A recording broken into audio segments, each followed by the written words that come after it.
So hello, internet people. My next little voyage is going to be, well, kinda almost a repeat, but not quite. Next month, the middle of May, on the 13th, I think, I'm going to go and do the West Highland Way again, but not entirely the same way that everyone else does it and the same way that I did it last year. It's going to be the West Highland Way with a bit of a twist. So, um, I will say I had a lovely intro for this video recorded, but it didn't work. The file corrupted somehow. So no, we've just got me in my living room. But anyway, what I'm going to do is I'm just going to jump to the map. I'm going to show you what the route's going to be, and then we'll go to my rucksack and what I'm planning to take, and we'll just go through that, and we'll see how that goes. But yeah, hopefully you get something out of this. If nothing else, it gives me a chance to play about with stuff I've not done before. So happy days. And yeah, looking forward to it.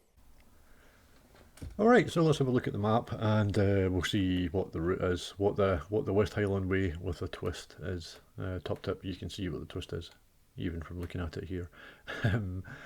Right, but starting from the start, starting from the West Highland Way start in Milgai, day one is going to be, right, the first few days are going to be exactly the same.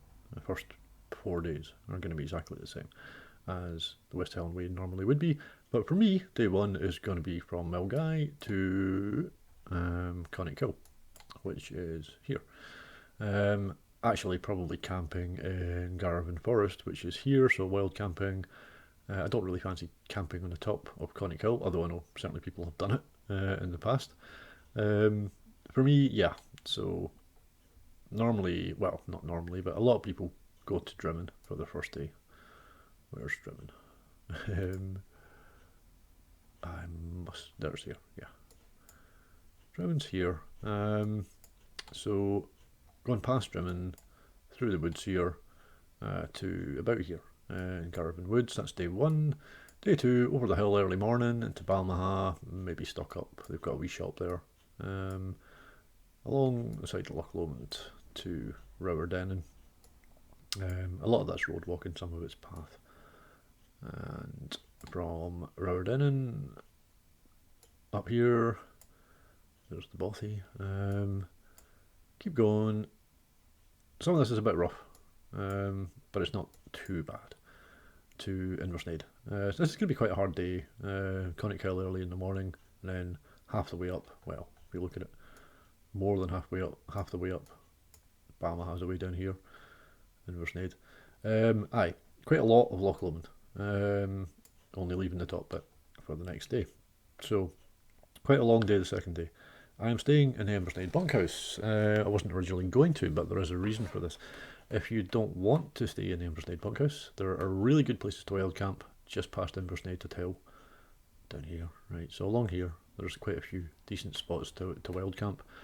I was originally going to do that, but the reason that I am staying in the bunkhouse is because I am getting my bags carried for me for the next 2 days from here, and they need a pickup point, and the Inversnaid bunkhouse is the obvious pickup point, so I'm staying there.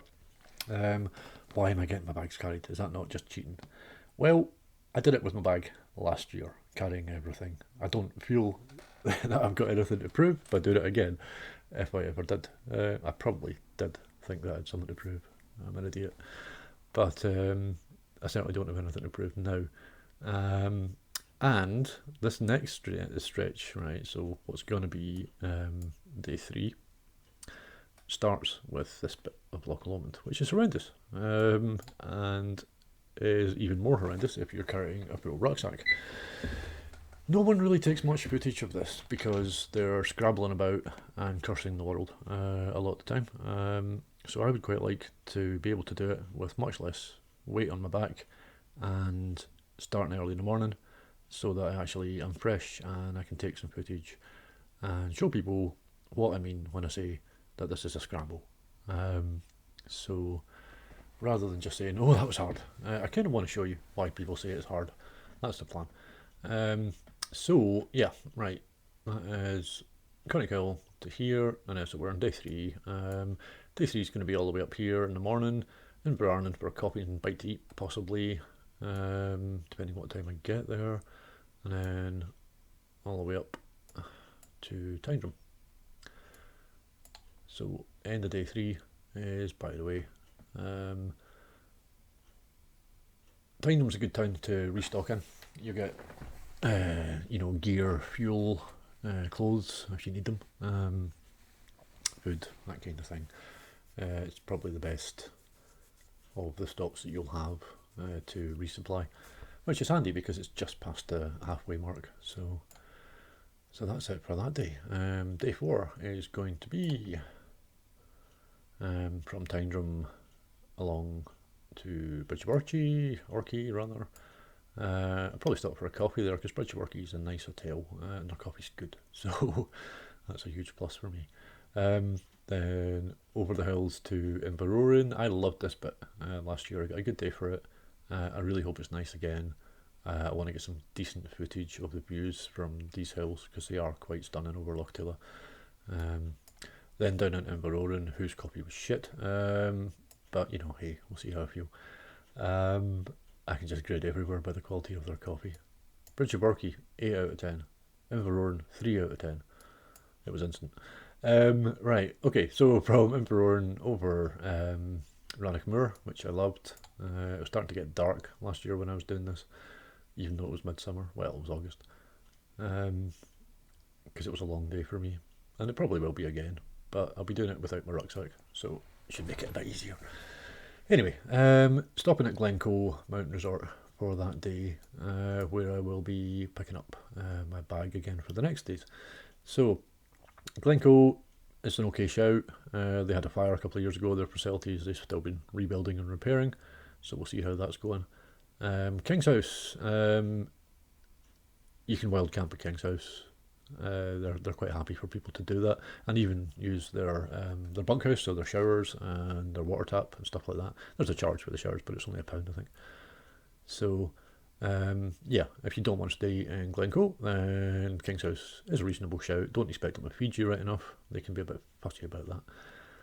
But yeah, you'd have to watch my videos from last year. I wasn't very pleased with them when I got to King's House. But anyway, that's another story. So from here, this is where it gets a bit different. Let me just pan out the centre in King's House. So normally, from King's House, you would go along over the Devil's Staircase and down into Kinlochleven, and then up here to Fort William. I'm not going to do that. I am instead going to go from King's House down Glen Etive, along the north shore of Loch Etive, down to Bunall, and then along to Connell and over the hills to Oban. Mainly because I live in Oban, but also because I wasn't that interested in this stretch. Maybe it was because the weather was terrible, I don't know. But it genuinely, other than once you were past the Devil's Staircase, I just didn't find it that interesting. Right? So King's House down Glen Etive, on the other hand, I think could be a hell of a pretty. So I think it might just be a little bit more interesting. And then the North Shore, there's no road along the North Shore of Loch Etive, it's just a track. So until you get to Bunall, then there's a BB road leading, well, over to Connell. So we'll see how that goes. I think it could be just an interesting rechange. In terms of distance, it's probably about twice as far from King's House to Oban as it is from King's House to Fort William, just eyeballing it, maybe a little bit more. Actually, yeah, it probably is more. So I'm guessing maybe 115 miles in total, from Milngavie to Oban via King's House. You know, 110, yeah, we'll see how it goes. I think it's just going to be a wee bit different. You know, there's so many people do the West Highland Way, and there's so many videos posted that, and you know, I enjoy watching them for sure. I'm sure you guys do too. But I think it might just be nice to have one that's just a wee bit different at the end. So we'll see how it goes, but I'm looking forward to it. Let's get back to the bag. Alright, so here's the sack, and let's have a look. Outside stuff first, I guess. One pocket. Well, I should say first of all, it's a Osprey Exos 48 litre sack. Difficult to fit more into it than there currently is, I feel. 1.2 kilograms in weight, which is a good weight for a rucksack. This mesh at the back, you should be able to see just about here, and I've got my hand in between. This keeps your back from getting all sweaty because you don't have the sack lying against it, which is a benefit. It also adds a wee bit of support. I've never really had back pain with this backpack, and I've covered a lot of ground with it now. What I have had is leg pain, but that's just the weight, that's not the sack. So, this pocket, we've got hiking pole. Only one. I only carry one. Tried carrying two, only ever used one. Why carry the weight? So, this is a cheapy Amazon Trek Light pole. Weighs about 250 grams. It came as a set of two, one of them broke, so don't know how long this will last, but for the moment, it's alright. Wee tip for you, Gorilla Tape, right? Just round the handle. You never know what you'll need it for, and it's a good place as any to store it. Just cut a bit off when you need it. Maybe to fix a tent pole, or maybe a hole in an air mattress, or a waterproof jacket, whatever. Gorilla Tape does the biz. And water in here as well. These pockets are really good because you can just reach around behind you, pull out a bottle. Don't need to worry about having it mounted on your front. Also in here, difficult to show you this. This is actually a day sack, Seat Summit day sack. And when I showed you the map thing, I said I was going to be getting my baggage transferred 2 days out of the 6, so I'll be using this tiny wee thing here. It's actually a lot stronger than it looks, so hopefully that will work out alright. What else we got? Rain cover. Could have got the Osprey one. Osprey one was really expensive. This is just uni gear. It does the job. Used it before. Bottle for purposes of peeing in at night. We all do it. Rubbish bag. You know, carry a rubbish bag because if you're wild camping, you're gonna have some rubbish. Keep it all in one place. Easy, empty. When you find the bin, leave no trace and all that. It's more important now than it ever was because there's so many arseholes out there. And we don't want to be counted among their number. What else? Right, this. Yeah, this is a regular feature in my Trek. Vital bit of kit as far as I'm concerned. Obviously it's a mug, right? You're not mugs. What it does have though is a coffee filter, so you can take some ground coffee, stick it in there, stick your water in, plunge it, and you've got decent coffee. I can't abide instant coffee, really can't. Thing about coffee, right? Coffee doesn't really dissolve in water. If you've ever made proper coffee, you'll know that well enough. You end up with piles of coffee grounds, right? And so, ergo, by the process of logic, whatever instant coffee is, isn't coffee. Anyway.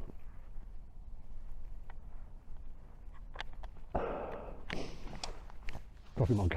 So, also in here, in this pocket, is a litre bottle, which is just for water. I've got a litre bottle here, a half a litre bottle on the other side, and that's how much water I would usually carry at the start of the day. West Highland Way is not difficult to find water. Also in the front pocket, I carry this. Now, very obviously, a sawn off sleeping mat. I did have a wee sleeping pad, not a sleeping pad, a sitting pad, that I bought from Trespass, but it was tiny, right? I do not have a fat arse, and I could barely sit down on it, on a bench, for example, a wet bench, and not get wet. So this weighs, 20 grams more than the other one did, but it's much bigger. And also you can put it under your torso, under your sleeping mat, just for a wee bit of extra insulation. So, it has uses. Front.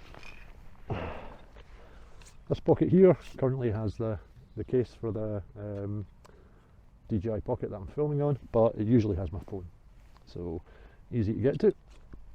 And this little gadge here clips onto the front strap. Again, it's for the DJI Pocket. You can just stick it in here. If you're hands-free over rough ground, you can film as you're walking. So I haven't tried that yet. I've done quite a lot of miles with it on the sack. Doesn't get in the way, doesn't weigh very much, doesn't fall off. So We'll give that a try and we'll see if we can get some decent footage. That might really be a bit of a trial for the gimbal. But right, top pocket. It's running away from me here.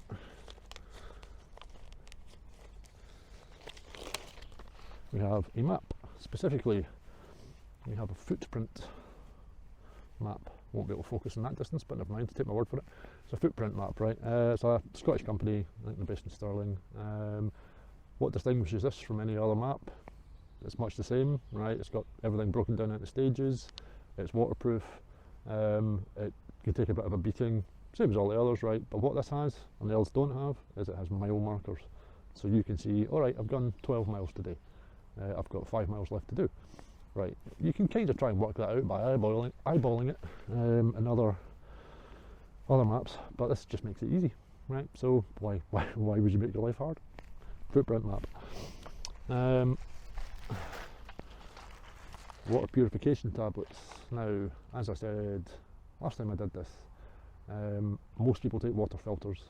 I take these because they're lighter and they're cheaper, and I would quite happily drink most of the water in the West Highland Way without any treatment at all. However, just because I don't want to get ill, and why take a chance? One of these tablets per litre of water, you're good to go, right?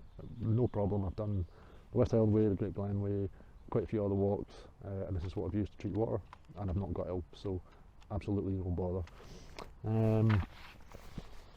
I've got plenty of these because I'll end up giving some away to people who don't have anything.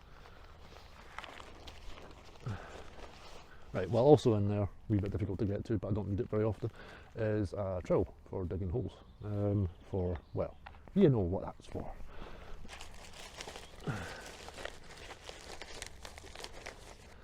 Right. Inside pocket. We have this fleece on a warm day, by the way, would be on the outside pocket, easy to get to.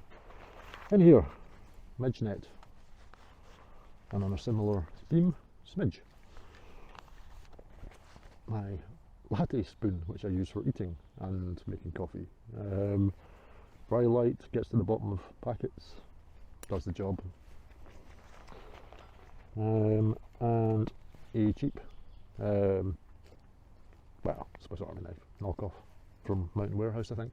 I only use it to open packets and cut bits of Gorilla tape. Alright, next, into the actual bag.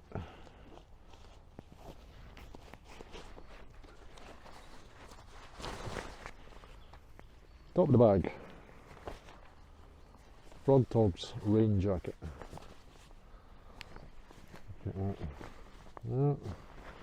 This was probably about £20, maybe somewhere between 20 and 30. It's very lightweight. It is totally waterproof and it's windproof, right? I don't know why they're not more popular than they are. Maybe just because it's an American brand and they just haven't got much traction in the UK. But I would heartily recommend Frog Dogs. You'll get them on Amazon. Oh, and they've got cotton thorns and stuff like that before, and you know, branches. It's fine. It's not indestructible, but it's tough. So I wouldn't use anybody else's stuff really at this point.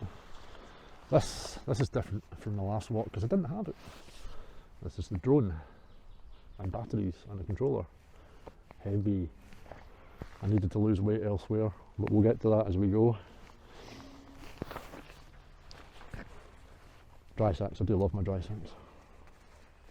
So this is spare clothes. There's not much in here because I'm not taking much.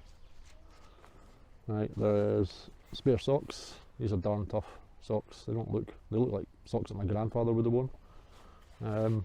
But they have a lifetime guarantee.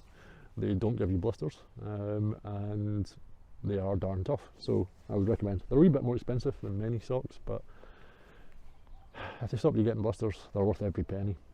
Spare pair of underwear, spare t-shirt. So that's basically it. The other pair of socks I'll be wearing will be sealskin waterproof socks. I've never tried them before, but I'll try and use those on the wet days. On that point, actually, footwear, yeah, footwear. You're not going to see these very well, but these are Columbia Outdry SH/FT hiking shoes. They are very comfortable. They are supposed to be entirely waterproof. They have been so far when I walked the Great Glen Way.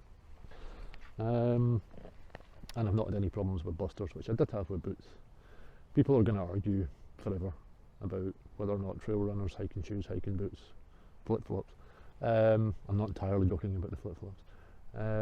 People will argue about which is best forever. There's no answer, right? The answer is whatever's best for you. I would say sort out your kit, pack it up, go for a walk for 20 miles, see how your feet are the next day. Don't do it without the kit, because I've got some really, really good hiking boots that I took to the West Highland Way last year that I've walked 1,000 miles in.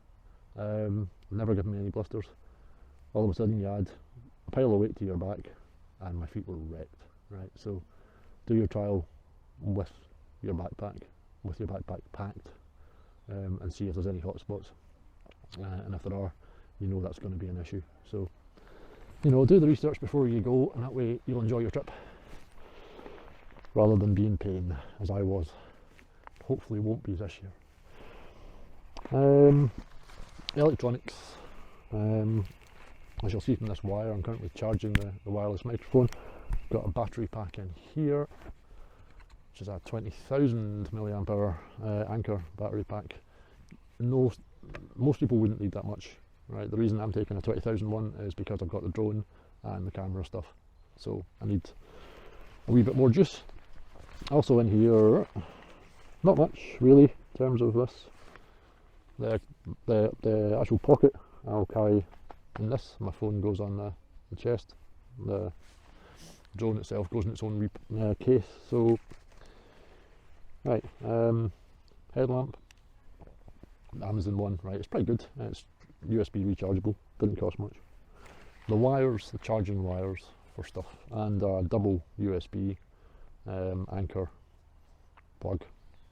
Why a double one? Because sometimes if you're in a cafe or you're having dinner somewhere, you want to just get a wee sneaky charge in, and that means you can charge two things and not just one, so why not? Okay.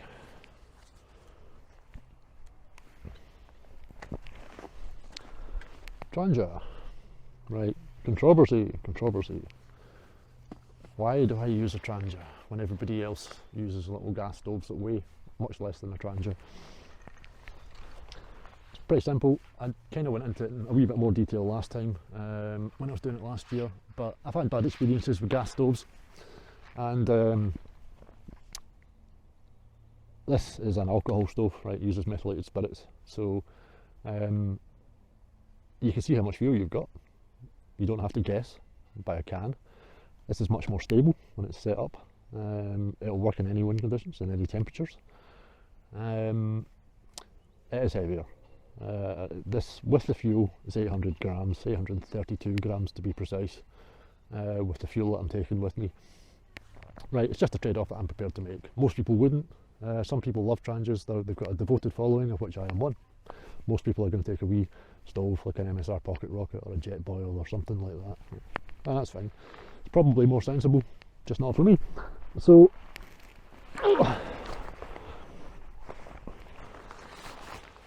food.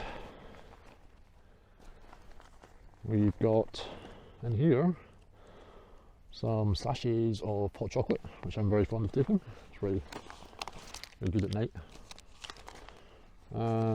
Coffee, ground coffee, about 150 grams of that, and 3 of these Expedition Foods meals, which I've just add boiling water and then seal it up, well, stir it, seal it up, leave it for a few minutes, stir it again, and in theory it's rehydrated and you're good to go. So there we go. Never tried the Expedition Foods one before, tried the Sea Summit ones. Nah, I wasn't impressed, but see how these guys go. On the same subject, if you are using this kind of thing, this is something that I got from somebody else on the internets. Yeah, see if I can get the damn thing out of here.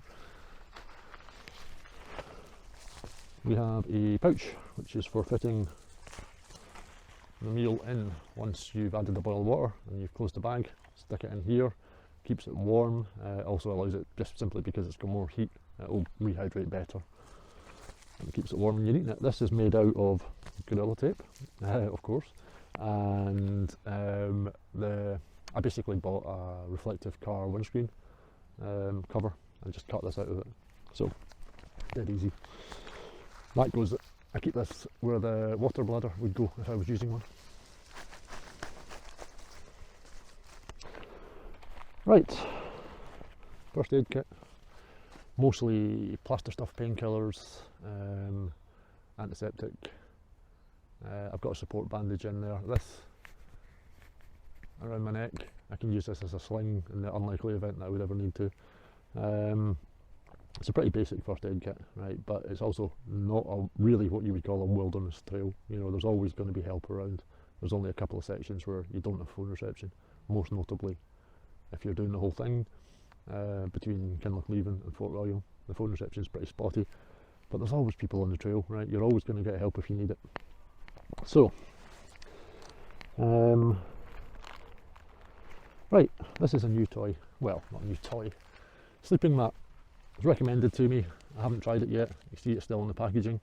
It's a Trekology Aloft UL80 ultralight sleeping mat. It's not ultralight by any stretch of the imagination. It's heavier than the one I had. This weighs in, on my scale, at 700 grams, which is considerably more than it says in the advertising. But it is what it is. It's supposed to be very comfortable. I haven't tried it yet. I was going to actually just blow it up out here today, but it's a bit windy actually, so we're not going to do that. But I'll try it when I get home, and I'll stick it on here and we can have a look. So, microfiber towel, big microfiber towel. Can't be doing with wee microfiber towels. Down at the bottom, we've got a tent. This is an OEX Fox 2. It weighs 2.1 kilos. It's a 2-person tent. It's stood up to the weather that Scotland can throw at it so far. It's pretty big inside, plenty of room for your gear as well as yourself, obviously, and your sleeping mat. 2.1 kilo, it's not the lightest tent in the world, but nor is it the heaviest, and it's pretty easy to put up. So I was going to do a whole video on it last week, just because I think it's a good tent. I was just going to show people this is the tent I use and here's why. But then I discovered that it seems to have been discontinued by OEX. So it's not much point in doing a review video on a tent that you can't buy. You might get it on eBay. There's plenty of alternatives. I mean, lots of people use a Lanshan, sort of Chinese knockoff of an American make, which uses hiking poles. So you're already carrying hiking poles probably. You're saving weight because you're not carrying tent poles. The Lanshan has a lot going for it, but it also has downsides. It's got problems with condensation. It's not that big inside, really. You have to leave your gear in the vestibule. So that means, you know, potentially damp boots, that kind of thing. I might try it. I'm not ruling it out. But at the moment, the OEX Fox 2, it works for me. And it does, yeah, alright. It's not the lightest one in the market, but it keeps me comfortable, and comfort means a lot to me. There's a lot of people, you know, the ultralight mob that saw their toothbrushes in half, and basically it seems that if you can get away with it, they just like hang from a tree overnight like a bat, and not bother with anything else. You know, you could do this walk in sandals with nothing but a survival bag to keep you warm at night, and you'd survive, but you'd be bloody miserable, right? And I'd rather be happy. That's what it comes down to. It's happiness. So happiness for me comes with a degree of comfort, and therefore more weight. So yeah, maybe I'm just getting old. Well, certainly I'm just getting old. Right, another dry sack which contains the sleeping system. One does not want this getting wet.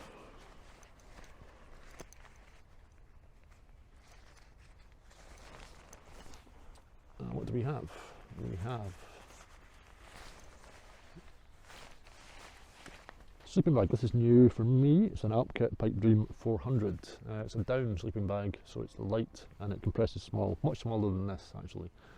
But what I also have in here is a sleeping bag liner, just to add a wee bit more warmth and also to keep the sleeping bag clean.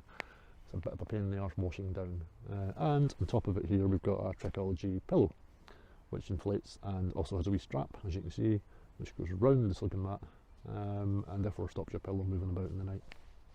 Again, comfort. This, I can't remember how much this actually weighed. Again, I think it was about 800 grams for the sleeping bag, plus the liner, plus the pillow.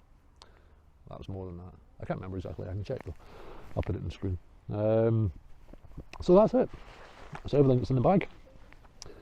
And it's enough for 6 days, 7 days.